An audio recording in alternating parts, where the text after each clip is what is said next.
се оди пополека и бавно, треба да сме трпеливи. Вие можда не го чувствувате прогресот, ама тој се случува. Да, почитувани дами и господа, Македонија чекори напред. Кој чекори бе, галопират, јуришат напред, харат кон прогресот. Еве, во Пробиштип се гради пешачка и велосипедска патека. Како се осеќате после оваа сензационална вест? Се наеживте? Да, се гради пешачка и велосипедска патека во Пробиштип. Истовремено се градат две патеки. Во Дубај се градат острови, ние пешачка и велосипедска патека. Некој ќе речи, Никола, сега ти споредвиш Дубај со Пробиштип? Споредвам. Пошто Дубај не постоеше до пред некое време. Све од нула изградија, што значи таму што сакаш можеш да направиш. А Пробиштип имат инфраструктура години уназад. Од толку што е урбанизиран Пробиштип за пешачка патека да направиш. Ти знаеш колку седници во општина треба да поминат?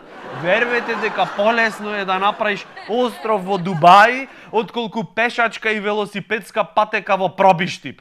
Во Сингапур имат облакодери, ама зато во Гевгелија има нов семафор. И то не со едно, не со две, со 3 бои прописен семафор, дами и господа, кој што беше прописно даден во употреба од страна на представници на општината.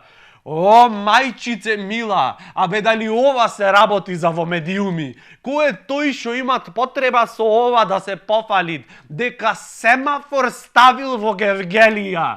Извинете, почитувани дами и господа, ама морам да извршам себе освестување, за да ги инспирирам надлежните за овие работи и тие да се свестат. Ох, Господе Боже! Семафор во Гевгелија, Никола, свести се, коло! Нас не ни треби црвено светло за да застаниме. Секако сме години уназад во тотален застој. Рачната до крај е крената, ништо не мрдат. Свести се, Никола, свести се. Еве, во меѓувреме градска болница Свети Наум Охридски во Скопје прима само итни случаи, а наскоро, заради реконструкција, ќе биде и целосно затворена. Значи, да не речите, не ви кажавме со време. Болницава ќе се затвори, така да кој планират да си бидит болен, нека си барат чаре на друго место. Да не речите, не кажавме. Примале само итни случаи. Можам да замислам, луѓево пред болница. Ти зашо си ре? Мене менискусот ми пукна, мене слепово црево ќе ми прснит. Шо е сега поитно, мајку му? Министерот за здравство, Никола Тодоров. Сега, како е? Здраво. Вели дека ќе се направат напори болницата да не биде затворена повеќе од 2 месеци. Така, сега, од шо и да сте болни, 2 месеци ќе стегните заби, ќе издржите. Вака ќе поминат. Ќе се молиме, значи, во овој период на реконструкција да има трпение кај пациентите. Значи, ве молам, почитувани граѓани, бидете малце трпеливи. Не значи дека ако ви прсни слепо црево, дека тоа е причина за нервоза и тензија. Зошто? Значи, ве молам да не се расправаме. Како да ви кажам сега, сите сакаме да сме здрави и живи, ама не можи.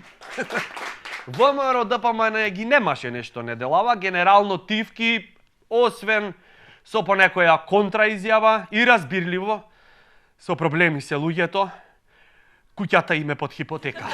Јас разбирам дека сакате да сте на страна на народот, ама не мора до толку сега да се задолжите. Нив куќата ќе им ја земат, вие држава барате бе? Пази, куќата ќе им ја земат.